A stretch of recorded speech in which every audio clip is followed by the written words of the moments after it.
Hi, everyone, and thank you for joining us for today's episode of Spill the Tea. My name is Alicia Funderburk, and I am the Vice President of the Osceola Young Democrats. Today, I am joined by my co-host.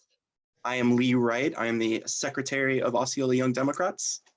And today, we are interviewing Monique Worrell.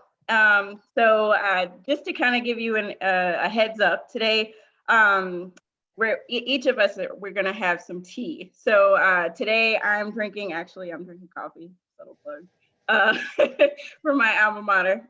What kind of tea or coffee are you drinking today? I am drinking green tea with honey and lemon because it has antioxidants. And I am drinking from my University of Florida Criminal Justice Center mug. Nice. UF is my alma mater and where I was a law professor for 17 years. Nice. Awesome. I've got my unsweet tea. I'm trying to declass it down because I'm from St. Cloud, or I live in St. Cloud. So thank you so much for joining us, Monique. And you're running for the state attorney for the Ninth Circuit. Yes, thank you guys for having me. All right, so just to give you another update on how this format works, I'm going to ask the first 6 questions, and then my co-host Lee will ask the following 6 questions. All right, so to start with, can you tell us a little bit about yourself? What's your story? Yeah, so I am a criminal justice reform advocate lifelong.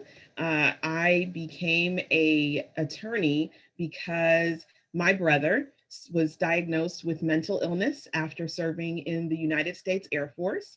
And he then began to self-medicate instead of taking the prescribed medications because he didn't like the way they made him feel, as many people with mental illness will do. And unfortunately, he spent most of my life in and out of the criminal justice system. So at the age of 9, that inspired me to basically take on the cause of criminal justice reform in this country.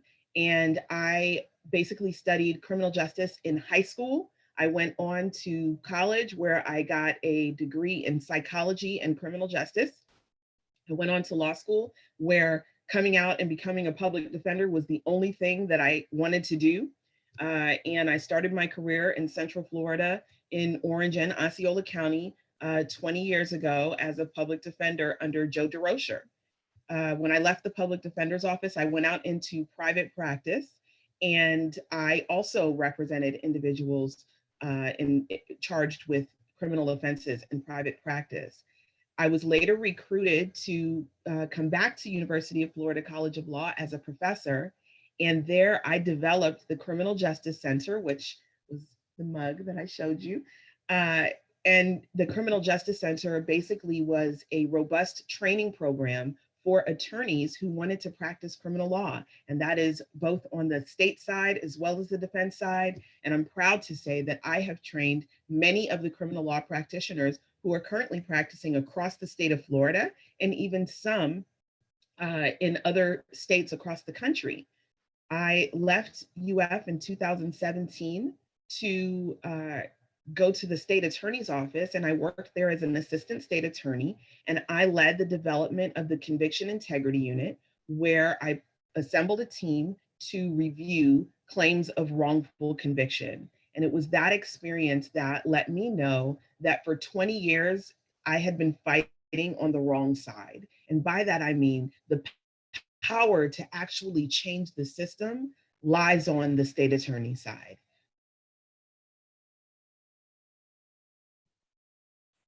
Seems like we're experiencing some. Am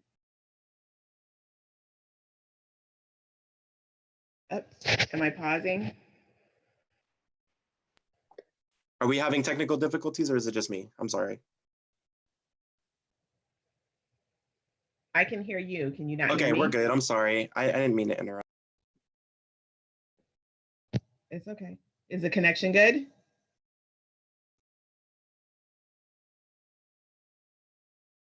I'll do the chat next time. I'm we're sorry. Good. Can I get I didn't mean to interrupt. I think. Okay. All right.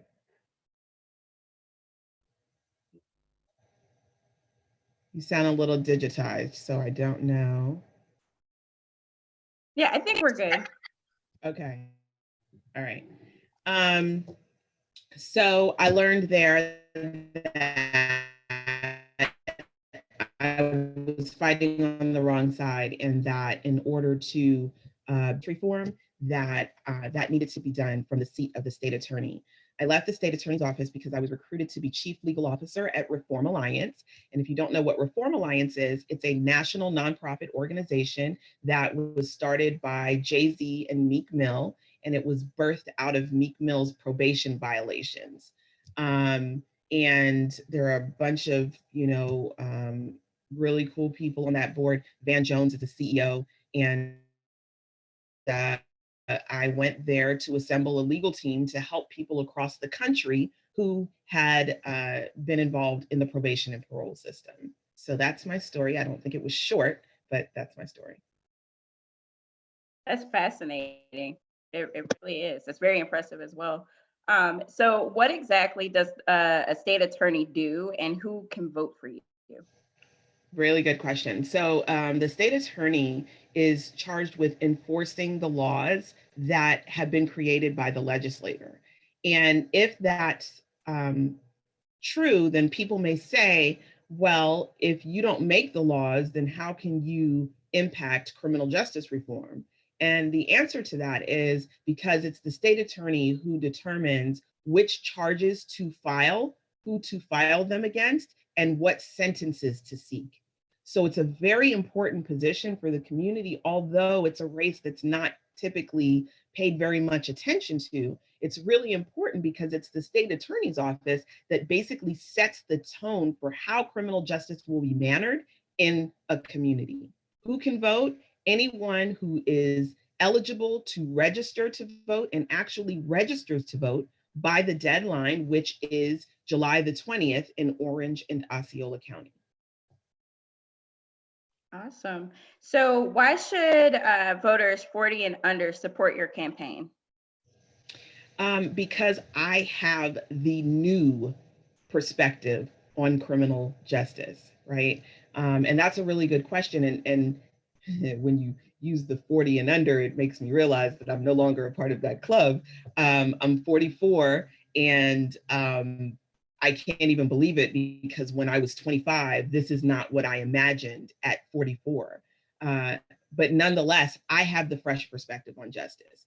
Everything nowadays, people are talking about criminal justice reform, and it's new and it's sexy and it's a bandwagon that everyone wants to jump on. But the reality of it is, I've been fighting for criminal justice reform for my entire career. It's just now that the rest of the nation has kind of caught up with the fact that mass incarceration is bad, the war against drugs is bad, disparate minority representation in the criminal legal system is bad, and we should do something about it. So as you hear people talking about criminal justice reform, I challenge the voters to look at their personal histories and see if they have not been a contributing factor to criminal justice reform. So people under 40 should vote for me because I have the fresh perspective on criminal justice reform and what that means and how to implement it.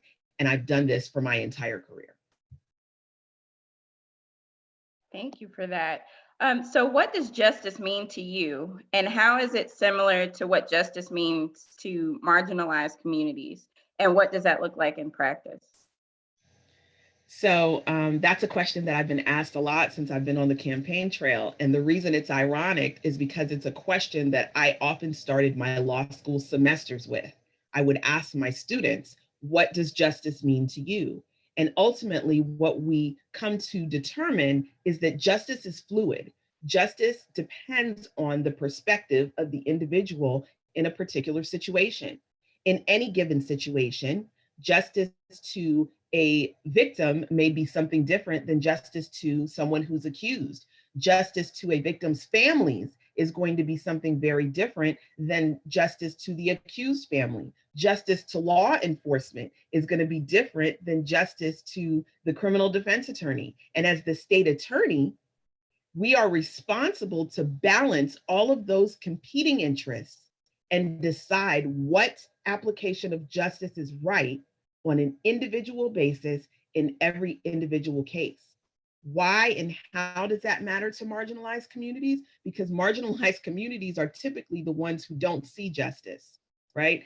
And that's not me. I didn't make up that fact. I didn't make up those statistics. If you look at the statistics, it shows African Americans make up 16% of the population, but more than 46% of the prison population.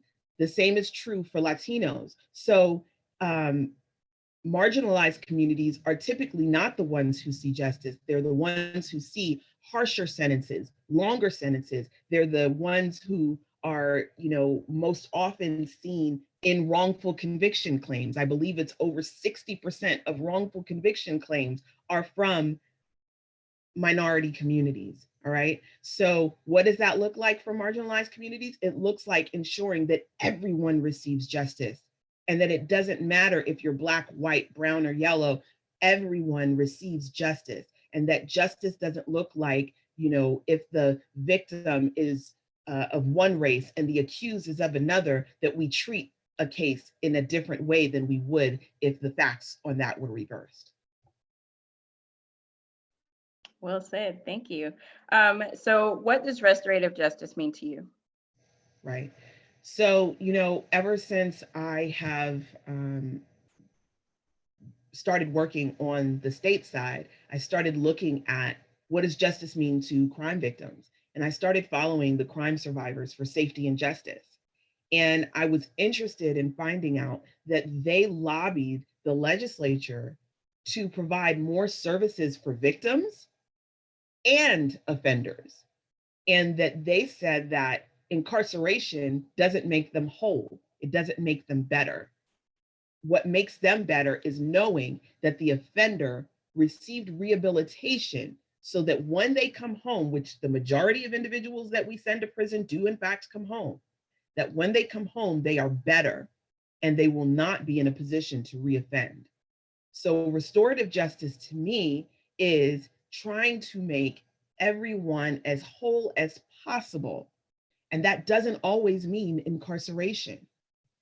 Providing the victim with the services that they need to become whole, and providing the offender with the services that they need to become whole, whatever whole looks like for those individuals, to make our communities stronger and safer. Monique, I want to touch on criminal justice reform because we talk about criminal justice reform and I feel like we kind of need to define it for our viewers because I'm a teacher, and when somebody talks to me about criminal justice reform, I have a certain perspective about what that means. But I guess my question is, what is criminal justice reform? And then what steps should we be taking? What steps should the state attorney's office be taking towards that? So if you look at the history of our criminal justice system, you will see how it has evolved. If you look at the crime bills of the 80s and 90s, the war on drugs, right? These are all ideas that have led us to the current state of mass incarceration. And it hasn't increased the safety in our communities. So criminal justice reform is recognizing that the things that we've done haven't made us better as a society. In fact, what it's done is we've torn apart families, we have increased recidivism, and we have not increased public safety. In Florida, our prison population has increased by more than 300% since the 1970s. More than 300%. We, as a state, incarcerate more people than the national average. And the United States as a nation incarcerates more people than anywhere in the world. But Florida yet incarcerates people at a rate higher than that. So criminal justice reform is recognizing that what we're doing isn't working. We spend more than $2 billion a year as a state on our prison system, and less than 3% of that goes towards programs that will make offenders better. When a prosecutor is trained, they're typically trained to dehumanize the defendant. So when you see a prosecutor refer to an accused person in court or at trial, they will call them the defendant. That is intentional. That's what they're taught to do. When someone is sent to jail, we call them inmate. When someone is in prison, we call them by their prison number. But when they come home, after years of being dehumanized, we want them to act like a human being. So as a society, we have to make a decision that people, even people who commit offenses, are still people, and we will recognize and acknowledge their humanity and continue to treat them like people. And we will not incarcerate people who are not a danger to the community, because when you send a nonviolent offender into a violent prison system, they come home violent. So we have to start looking at what our criminal justice system has done and focusing on how we can do it better. And for me, that's what criminal justice reform is. Yeah, thank you so much for that. And I appreciated how you talked about all of the different stakeholders within the justice system, both the victims and the the perpetrators and things like that. I guess my question is, we talked about how you talked about how like statistics show that certain communities are more vulnerable to criminal justice and things like that, and or more vulnerable to crime. What role should the state attorney have in protecting those vulnerable communities, whether it be, low socioeconomic neighborhoods, or immigrants, or LGBTQ communities? So the state attorney's role is to protect all communities. And those that you mentioned are among the communities that should be protected. We know which zip codes are considered hot zones, which zip codes are considered high crime areas. I was in one of them last week. I went to South Apopka so that I could meet the community, so I could see what it was that people were talking about when they talk about the things that happen in South Apopka. And what I found were individuals who were marginalized and downtrodden and felt that the system was against them. They felt that they were over policed. They felt that they were underrepresented.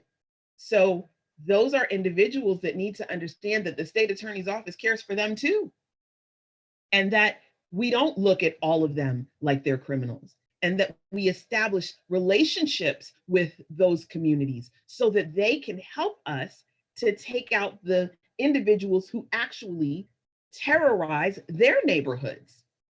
I talked to many individuals in the community who said, I don't want to be around, the shooting and the killing and the drug dealing. The people who live there, they don't want that either.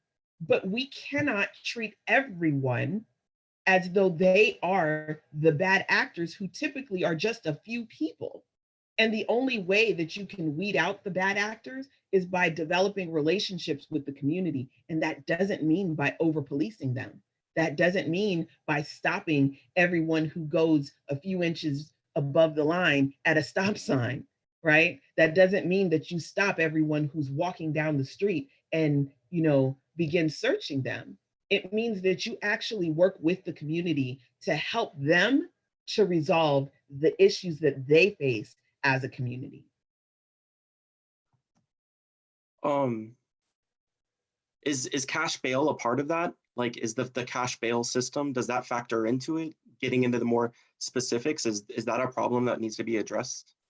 So the problem with cash bail is that it perpetuates the criminalization of poverty, right? Because if you commit an offense and your bond is $5,000, and I commit an offense and my bond is $5,000, we get out if we can afford to pay the $5,000 to get out. So if I can pay it and you can't, guess what? I'm leaving, you're staying. And your trial day could be within 90 days, it could be within 180 days, depending upon what the offense is that you're charged with. And you could actually sit there for the entire time before you've ever been found guilty, just awaiting for your trial date. That is the criminalization of poverty. Because if you are in fact innocent until proven guilty, why are we holding you in custody based on the fact that you don't have the resources to bond out? Whereas someone who lives in a different zip code who's accused of the very same offense can bond out. So that is a problem, and it's an attack on marginalized communities. So how do we fix that and keep the community safe? Well, I would submit to you that cash bond doesn't make the community any safer, because just because you have the ability to bond out doesn't prevent you from going out and committing another crime while you're out on bond. And I've heard the argument that, well, it ensures that the person will return to court. If I can pay the bond, I can lose the money. So putting up the money doesn't ensure that I'm going to return to court. Another problem with cash bond, and I know this because my family has personally been impacted by the criminal legal system. When people are accused of crimes and they can't afford to put up the money, their mothers will put up their houses to find the money. Their family members will pool together resources that are already limited to provide the money just to get their loved one out of jail. So now we have further negatively impacted a community who already did not have the resources to begin with. It's wrong and it needs to change. You said some words that really resonated with me, the criminalization of poverty. And I know, and this is gonna be a weird transition, but I know that a lot of the issue with people that support the Amendment for felons getting their right to vote has to deal with paying off fees or restitution towards victims' families and things like that. Do you think that's a part of that? Like that we are still trying to push this criminalization of poverty? I would challenge anyone to show me the correlation that makes it necessary to take away someone's voting rights because they have been convicted of a crime. I would challenge anyone to show me what correlation is there to show that because someone has been convicted of a crime, that they should no longer have a voting say. And no one will be able to provide me with evidence of a correlation because there is none. It is more criminalization of poverty, right? So we say, we're going to take away your rights because now you can't impact elections. And now we can, remove a larger segment of the voting population. And I told you before from the statistics who those people are who we're removing. And these are the same people who are most negatively impacted by the decisions that are being made by politicians. So there is no correlation as to why someone's voting rights should be removed because they've been convicted of a crime, other than political ambitions of individuals who want to further marginalize already marginalized communities. I know that when a lot of people were advocating for Amendment 4 and its passage, they talked about the recidivism rate of people getting out of prison. Can you talk a little bit about recidivism and what role the state attorney's office has in ensuring that, people that get involved with criminal justice system, that once they get out of that they don't go back into that system? Sure. So it goes back to what I was discussing before. We have recidivism because we're not dealing with the problem appropriately, right? So I would submit a root cause analysis structure. Why did this person commit the crime to begin with? And can we get to the root of that? Because if we can get to the root of that, instead of just sending them to prison and having the problem still remain, then we can stop the recidivism. But we're using prison as some sort of fix, and it doesn't fix because the majority of people who we send to prison are coming home. And if you send an addict to prison, drugs are readily available in prison, they're coming home an addict. If you send someone who's mentally ill to prison, they don't have adequate health care in prison to deal with mental illness, so they're still coming home mentally ill. If you send someone who lacks resources to support themselves and they're going to prison, when they come home, they're going to have even less resources than they did when they went to prison. So we have to look at what is the root cause analysis and stop using prison as this fix it, because prison isn't fixing people, it's only making the problems worse. And I would be remiss as a constituent of District 9 or the Ninth Circuit if I didn't bring this up, because it is in the news and it's a big reason why this state attorney position is open. And I guess this comes back to, for me personally, is about redemption. Is anyone beyond redemption? So what is your position on the death penalty? And do you think that that's something that should be politicized, or how should we be addressing the death penalty as a society? So the death penalty is the law in the state of Florida. And it is up to the people of Florida to change that if they don't want it to be the law.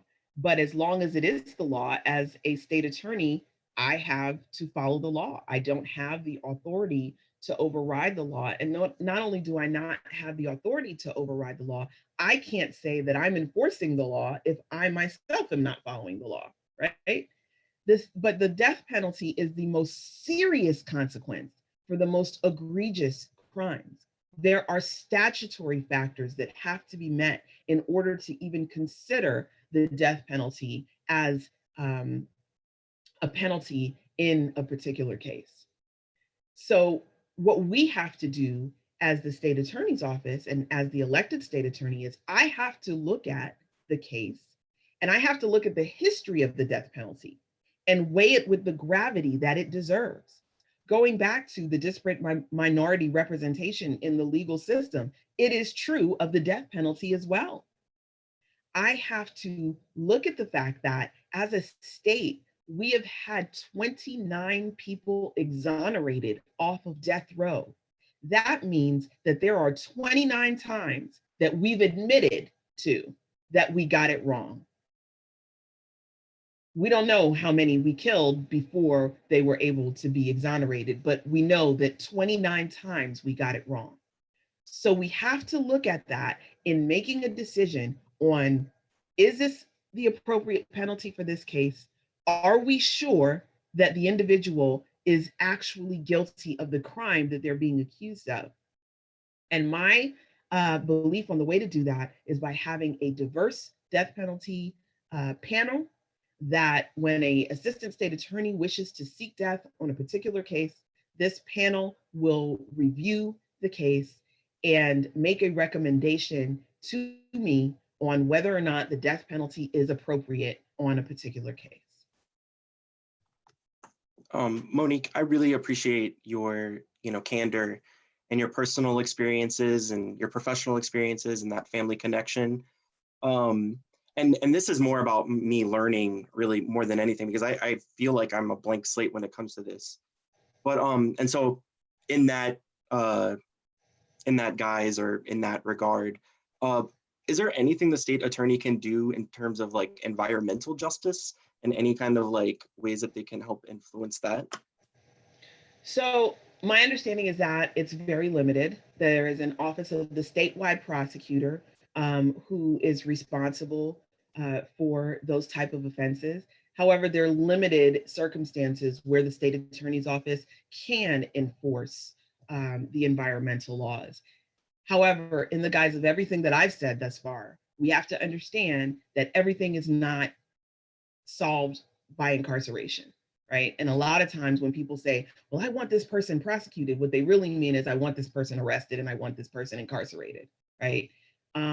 I believe that even with environmental crimes, that there are sanctions short of incarceration that can be used to deter those crimes, and that there are sanctions short of giving someone a criminal record that can also be used. And that's my stance on many cases. So I would like to see less criminalization of individuals and more getting people to understand why it's necessary to, abide by the laws. Well, thank you so much for your thoughts on the law. I just have one more question, and this question is more of a question to help us get to know you a little bit more. And and it's, where are your favorite places to spend time in the Ninth Circuit? Pre-COVID? Yeah, so it's so interesting. I feel like we do a lot of these interviews and it always comes up, and for some reason it hasn't come up for this one. But yeah, so I guess like whenever we're not social distancing, what's the best place to hang out? Yeah.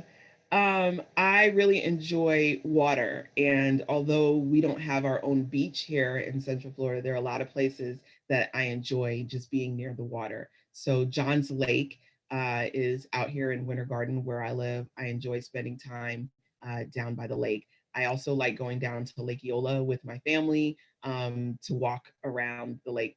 The family pictures on my website are at Lake Eola because I really enjoy being at Lake Eola. So wherever there's water, to me, that's where peace is. And I really enjoy spending time near water. Well, thank you so much for your time. Is there anything else that we haven't touched on that you really wish our younger viewers, Osceola Young Democrats, should know about you? So yes, this is a very important election. There are 4 Democratic candidates here. So as young Democrats, you have a lot to choose from. I would encourage each of you, one, to register to vote if you're not already registered to vote, which I can't imagine that you wouldn't be because you have a whole organization for that. But to get to your, your demographic and ensure that they are registered to vote. Then I would advise that you get to know the platforms of the individuals who are running. One of the first questions that you asked is, why me? And I believe that my why is a strong why. I am the fresh perspective for justice in this race. I am the only candidate who has not contributed to mass incarceration. And as Democrats, I think that, we have a value in humanity, and that's where my value lies. And it has been for my entire career. That hasn't changed because the topic has shifted. It hasn't changed because this is a new thing to that's popular now. So I suggest that you get to know the candidates, look at their histories, look at where they've come from, and decide what type of a future you want for yourselves and for your families.